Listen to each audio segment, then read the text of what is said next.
جی ناظرین، ہم ایک بریک کے بعد آپ کی خدمت میں دوبارہ حاضر ہیں، اور جیسا کہ آپ کو نے بتایا تھا کہ ہمارا آج کا ٹاپک علامہ محمد اقبال کا یہ شعر رہے گا، قہاری و غفاری و قدوسی و جبروت، یہ چار عناصر ہوں تو بنتا ہے مسلمان۔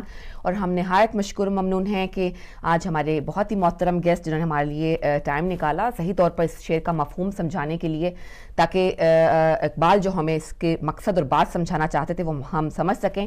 ہمارے ساتھ موجود ہیں سلطان الذاکرین ڈاکٹر مرزا شفیق حسین شفق، صدر الافاضل، صدر ہیں شعبہ اردو حسین آباد گورنمنٹ کالج لکھنؤ کے بھی، اور ان کی آپ اکثر جو ہے گفتگو ہمارے ٹی وی پر ہمارے ہی پروگرام میں بھی سنتے آئے ہیں، تو ہم چاہتے ہیں کہ آج ان کی گفتگو سے ہم مزید فیض حاصل کریں۔ السلام علیکم۔ وعلیکم السلام صاحبہ۔ جی ڈاکٹر صاحب، بہت بہت شکریہ آپ کا کہ آپ نے آج پھر میرے پروگرام کے لیے وقت نکالا، آپ کی بہت مشکور و ممنون ہوں۔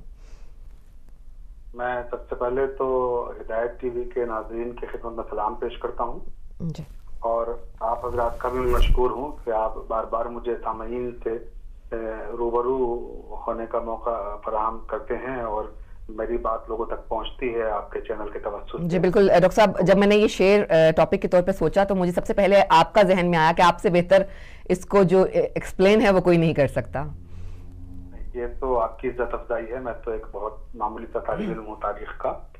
تو آپ نے جس شعر کو عنوان بنایا ہے آج گفتگو کے لیے، علامہ اقبال کا یہ شعر، دراصل علامہ اقبال کی ایک نظم ہے مرد مسلمان۔ جی، تو یہ مرد مسلمان کا شعر ہے۔ جی، اور اس شعر پہ گفتگو کرنے سے پہلے میں اتنا اور عرض کرنا چاہوں گا جی، کہ علامہ اقبال نے ہمیشہ ان کی شاعری کا جو محور ہے، ان کی شاعری کا جو مرکز ہے، ان کی شاعری کی جو اساس ہے اور جو بنیاد ہے وہ ہے ملت مسلمہ کی خیر خواہی۔ انہوں نے ہمیشہ اس طرح کی شاعری کی کہ جس سے خوابیدہ ملت کو بیدار کر سکیں اور جو ملت میں کمیاں ہیں، خامیاں ہیں، انہیں دور کر سکیں، متوجہ کریں۔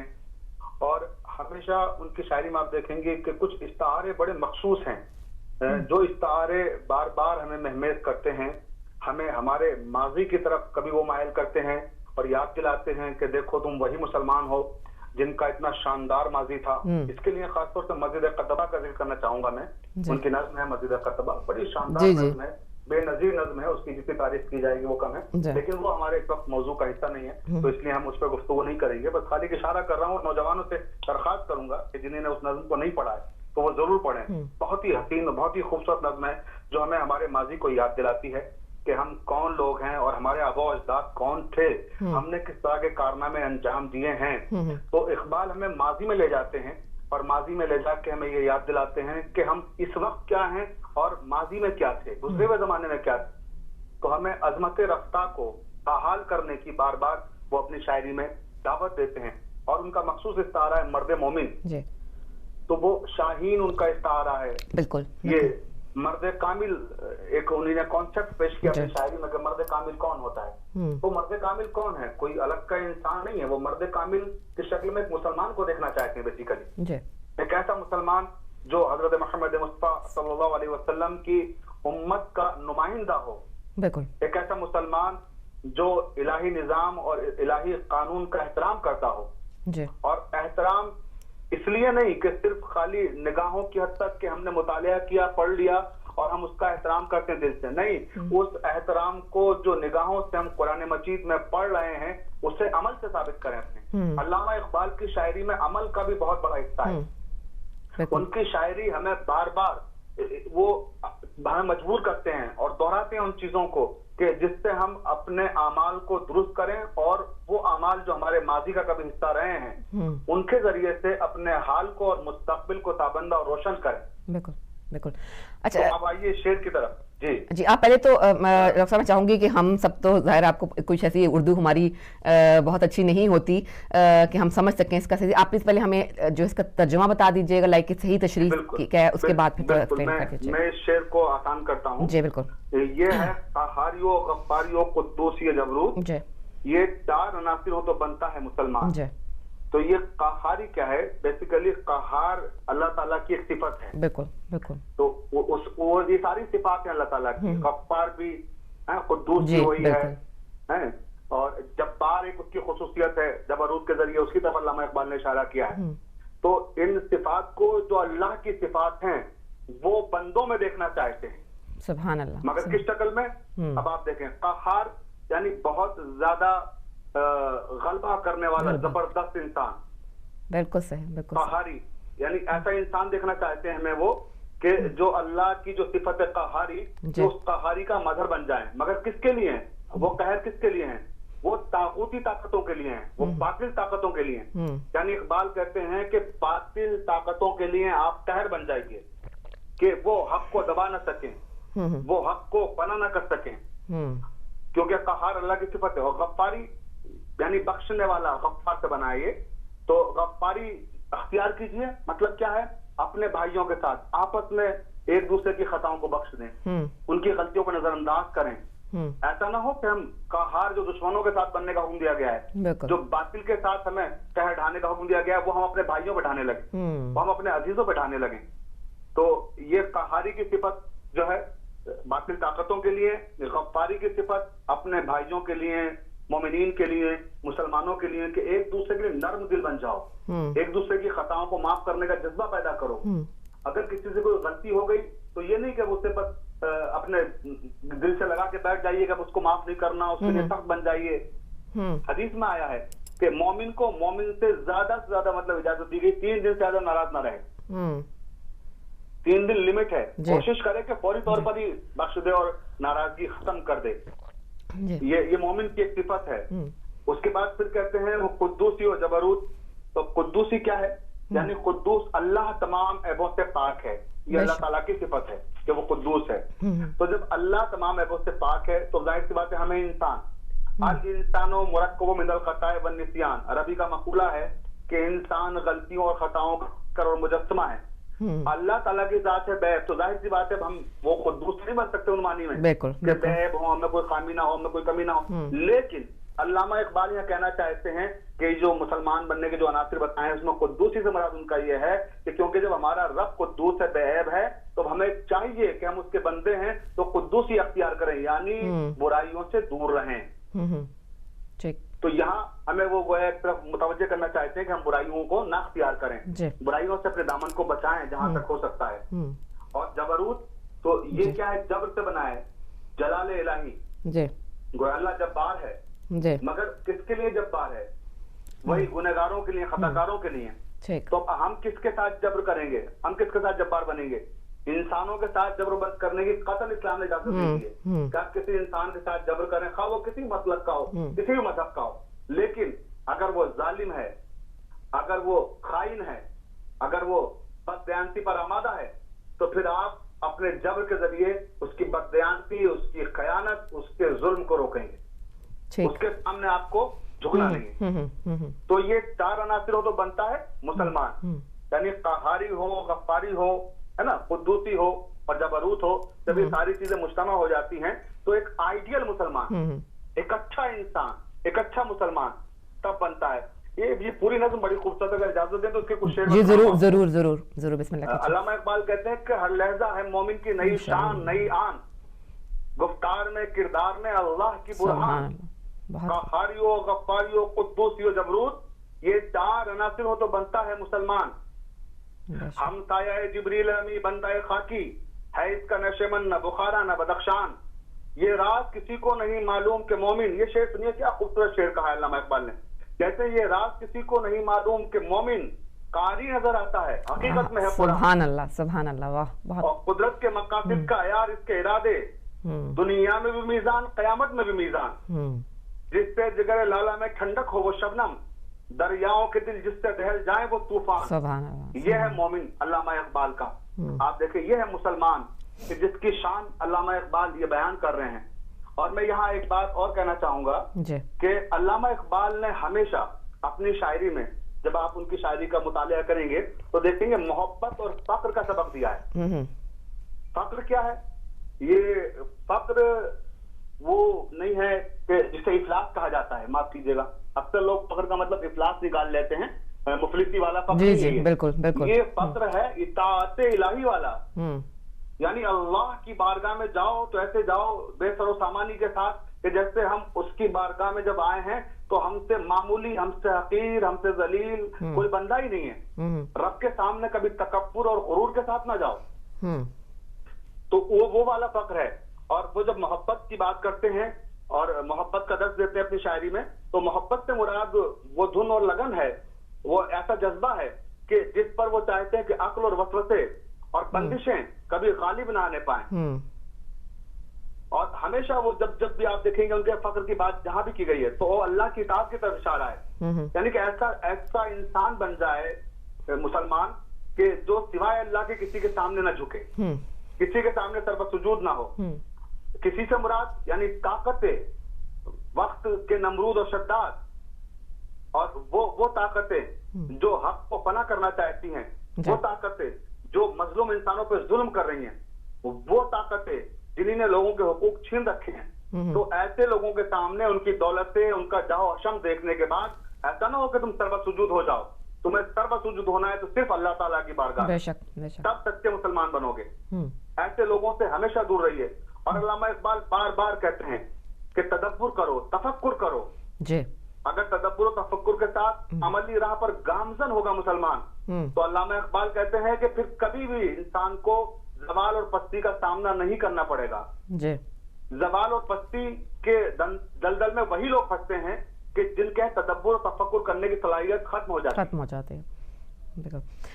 تو ڈاکٹر صاحب یہ بتائیے گا کہ ہم ان باتوں کو سمجھ بھی لیتے ہیں اور ہم ان باتوں کو جانتے بھی ہیں اور ہم بظاہر اپنے آپ کو مومن بھی کہتے ہیں اور کہلوانا پسند بھی کرتے ہیں، تو ایسی کون سی چیز ہے جو ہمیں سٹاپ کر رہی ہے، جو ہمیں روک رہی ہے کہ ہم اپنے اندر یہ 4 خصوصیات جو اقبال چاہتے تھے کہ مومن میں پیدا ہوں وہ نہیں پیدا کر پا رہے ہیں؟ اس کی سب سے بڑی وجہ دیکھیے علامہ اقبال نے خود ہی بیان کر دی ہے کہ جو 4 صفات ہیں ایک مسلمان کے لیے جو ہونا چاہیے اور جس کے بعد انسان اس منزل پر پہنچتا ہے کہ مثالی انسان بنتا ہے، تو اس سے دوری کیا ہے اور کیوں ہم ان 4 صفات کو اپنے اندر پیدا نہیں کر پا رہے ہیں. اس کا سبب ان کا ایک فارسی کا شعر ہے، مجھے یاد آ رہا ہے، اگر اجازت دیں تو میں سناؤں آپ کو.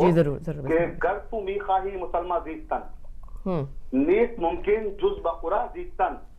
یعنی اگر تم مسلمان کی زندگی گزارنا چاہتے ہو، ایک سچے اور ایک اچھے مسلمان کی زندگی گزارنا چاہتے ہو، تو قرآن کریم کو زندگی کا حصہ بنائے بغیر ایسا ممکن نہیں ہے. قرآن کو اپنی زندگیوں میں اتار لیجیے. انہوں نے اردو میں بھی کہا ایک مقام پر کہ وہ معزز سے زمانے میں مسلمان ہو کر اور تم خار ہوئے تاریخ قرآن ہو کر. آج جو مسلمان ذلت و رسوائی کا سامنا کر رہا ہے اس کا سب سے بڑا سبب قرآن سے دوری ہے کہ ہم نے قرآن کو صرف شادی اور تمام جو اسلامی تقریبات ہیں ان تک محدود کر لیا ہے کہ گویا قرآن شادی میں گفٹ اور تحفے میں دینے کی ایک چیز بن کے رہ گیا ہے. بالکل ہمارے گھروں میں قرآن رکھے رہتے ہیں اور ہم ان کا مطالعہ نہیں کرتے، ہم انہیں پڑھتے نہیں ہیں. رمضان شریف جب آتا ہے تو گویا جزدان سے قرآن کو باہر نکالا جاتا ہے. اور جیسے شوال کا چاند نظر آیا پھر جزدان کے اندر، تو قرآن اس لیے نہیں آیا کہ صرف آپ رمضان کے مہینے میں اس کی تلاوت کریں. قرآن تو بار بار کہتا ہے افلا تعقلون افلا تدبرون، غور و فکر کیوں نہیں کرتے، تدبر کیوں نہیں کرتے. قرآن ایک نظام حیات انسانی ہے.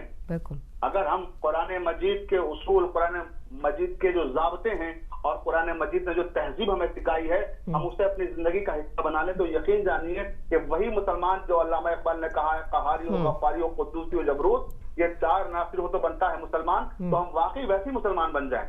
مگر شرط یہ ہے کہ ہمارے رشتے قرآن کے ساتھ ہموار ہوں اور قرآن سے ہمارا لگاؤ صرف جز وقتی نہ ہو، دائمی ہو اور ہمیشہ کے لیے ہو. تو کیا ایسی کوشش ہم کریں اور کس طرح سے اپنے آپ کو چینج کر سکتے ہیں؟ ہم کیا ایفرٹ کریں؟ کیا ہم کیونکہ ایسے تو ہم زندگی جو ہے وہ گزارے جا رہے ہیں، اپنی زندگی میں مصروف ہیں بہت زیادہ، اور ہم قرآن کو چلیں پڑھ تو لیتے ہیں لیکن پھر اس کو سمجھنے کی کوشش نہیں کرتے. وہی آپ کی بات کہ تدبر نہیں کرتے، غور و فکر نہیں کرتا ہے.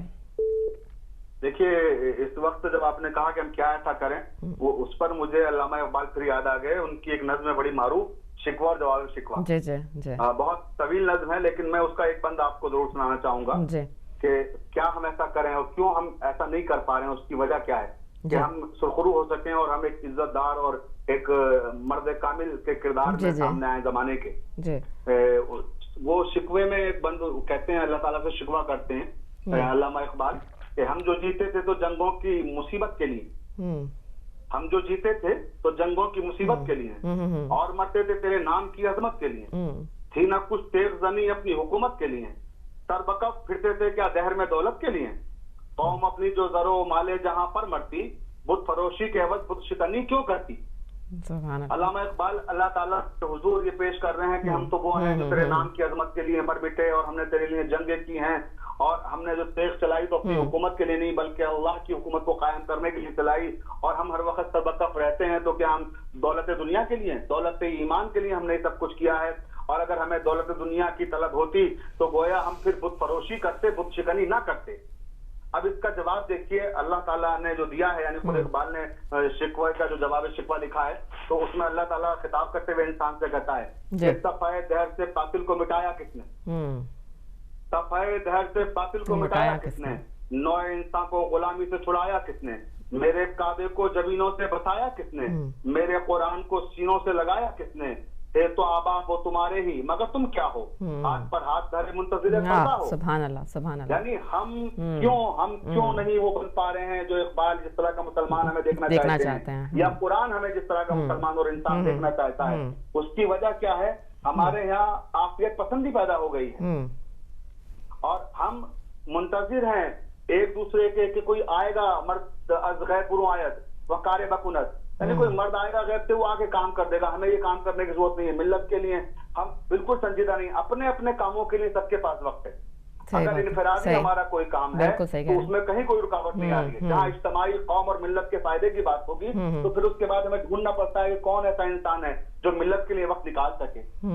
تو ملت کی سربراہی اور ملت کو بلند کرنے کے لیے اور ملت کو باوقار بنانے کے لیے ہمیں وہ کام کرنے ہوں گے جو سارے زمانے میں مثالی ہوں، اور وہ مثالی کام کیا ہیں کہ ہمیں سیرت حضرت محمد مصطفیٰ صلی اللہ علیہ وسلم اور سیرت اہل بیت علیہ السلام کو اختیار کرنا ہوگا، کیونکہ ہم قرآن سے بھی دور ہوتے جا رہے ہیں اور اہل بیت علیہ السلام سے بھی دور ہوتے جا رہے ہیں۔ عافیت پسندی ہمارے اندر اتنی آ گئی ہے۔ آپ دیکھیے اس کی اور بہترین مثال کیا ہو سکتی ہے کہ ہم سوچتے ہیں کہ ہمارے اکیلے کے تبدیل ہو جانے سے، یہ بھی ایک بڑا مسئلہ ہے، ایک بڑی پرابلم ہے کہ لوگ سمجھتے ہیں کہ زمانہ خراب ہے، ہر طرف گویا بے پردگی ہے، ہر طرف عریانی ہے، ہر طرف جو ہے مغربی تہذیب کا فروغ ہے، عریانگی ہے، تو اگر ہم ایک پردہ کر لیں گے، مطلب کوئی خاتون سوچے یا کوئی مرد سوچے کہ ہم اگر اکیلے مومن بن جائیں گے تو کون سا سماج بدل جائے گا اور کون سے معاشرے میں تبدیلی آ جائے گی، تو یہ سوچنا ہی غلط ہے۔ ایک انسان پورے سماج اور پورے معاشرے کو بدل دیتا ہے۔ مثلاً دیکھیے آپ وہ واقعہ تاریخ کا میں دہرانا چاہوں گا کہ جب حضرت ابراہیم کو نارے نمرود میں ڈالا جا رہا تھا تو وہ ایک پرندہ، ایک چھوٹی سی چڑیا تھی جو پانی سمندر کا ایک ایک بوند کر کے لا رہی تھی، اس آگ پہ ڈال رہی تھی۔ تو جب اس پہ وہ پانی ڈال رہی تھی لا کر چڑیا، تو چڑیا سے کسی نے پوچھا کہ تم یہ جو پانی لا کے ڈال رہی ہو اس کیا فائدہ ہے؟ اتنی زبردست آگ ہے اور اتنا زیادہ بلندی تک وہ روشن ہے، تو تمہارے ان قطروں سے کیا ہوگا؟ تو اس نے کہا میں جانتی ہوں کہ میرے ان چند قطروں سے یہ آگ نہیں گل ہوگی، مگر کم سے کم میرا نام ان لوگوں میں تو آ جائے گا کہ جنہوں نے ابراہیم کو بچانے کی کوشش کی تھی۔ تو ایسے ہی اگر ہم یہ سوچیں کہ اگر ہم نئی سماج کو بدل سکتے ہیں، ہم خود کو تو بدل سکتے ہیں، اور ہم پھر ان لوگوں میں شمار تو ہوں گے نگاہ قدرت میں کہ ہم نے سماج کو بدلنے کی کوشش کی، اور پھر جب ہر انسان یہی سوچنے لگے گا تو یقین جانیے ایک دن یہ سماج بدل جائے گا، ایک دن ہم حقیقی مومن بن جائیں گے اور سچے مسلمان بن جائیں گے۔ اقبال کی جو شاعری کا آپ دیکھتے ہیں جو بڑا حصہ ہے وہ اسلام اور مسلمانوں سے متعلق ہے، اور جیسا کہ میں نے شروع میں عرض کیا تھا کہ اقبال مسلمانوں کو ان کی عظمت رفتہ کی یاد دلا کر بار بار انہیں محنت کرتے ہیں اور مسلمانوں سے مختلف انداز میں خطاب کرتے ہیں، کبھی وہ محبت کے انداز میں خطاب کرتے ہیں، کبھی ان کا لہجہ تھوڑا سخت ہو جاتا ہے، کبھی نرم ہو جاتے ہیں۔ تو یہ کیا ہے؟ ان کی بانگ درا نے مسلمانوں کو خواب غفلت سے جگایا ہے، نالہ نیم شبی نے مردہ قلوب پر جھجوڑا ہے اور ان میں زندگی کی روح پھونکی ہے۔ بالکل آپ دیکھیں ضرب کلیم نے دلوں کے جامد روتوں کو توڑنے کا کام کیا ہے۔ جب ہم علامہ اقبال کی شاعری کو پڑھتے ہیں تو یقین جانیے ہماری روح اندر سے لرزنے لگتی ہے اور ہم اپنے آپ کو بہت گنہگار اور خطاکار محسوس کرتے ہیں کہ ہم کیا ہیں اور ہمارے آباء و اجداد کیا تھے۔ مگر اگر ہمیں وہی بننا ہے جو ہمارے آباء و اجداد تھے تو ہمیں پھر وہی علامہ اقبال کا شعر، بڑا معروف شعر ہے یہ، بہت ہی مشہور ہے کہ کافر ہے تو شمشیر پر کرتا ہے بھروسہ، مومن ہے تو بے تیغ بھی لڑتا ہے سپاہی، یا کردار کی علامت ہے بے تیغ لڑنا۔ یعنی ٹیک کے بغیر ہمیں جو جنگیں لڑنا ہے، آج جو معاشرے میں جنگیں ہو رہی ہیں وہ تلواروں سے جنگیں نہیں ہو رہی ہیں، اب ہمیں کرداروں کے ذریعے سے فتح کرنا ہے معاشرے میں۔ علامہ اقبال اس میں یہ میسج دینا چاہ رہے ہیں کہ اگر کافر ہے تو وہ طاقت پہ بھروسہ کرے گا، لیکن اگر مومن ہے تو وہ کردار پہ بھروسہ کرے گا۔ اگر وہ اللہ تعالیٰ کا سچا سپاہی ہے تو اس کا کردار ایسا ہوگا کہ وہ بے حیائی کو اپنے کردار سے شکست دے گا، وہ عریانگی کو اپنے کردار سے شکست دے گا، وہ ظلم کو اپنے کردار سے شکست دے گا، وہ نفرتوں کو اپنے کردار سے شکست دے گا۔ جی بہت بہت شکریہ۔ یہ ہے کہ کردار کے ذریعے سے ہم سماج اور سوسائٹی کو بدلنے کی کوشش کریں۔ بہت بہت شکریہ صاحب کا، بہت مشکور ہوں ممنون ہوں آپ کی، میں بہت شکریہ۔ جی خدا حافظ۔ جی ناظرین، ہمارے ساتھ موجود تھے ڈاکٹر مرزا شفیق حسین شفق، اور بہت اچھی تشریح اور ایکسپلینیشن جو ہے اس کی ڈاکٹر صاحب نے کی، اور ہم اسی موضوع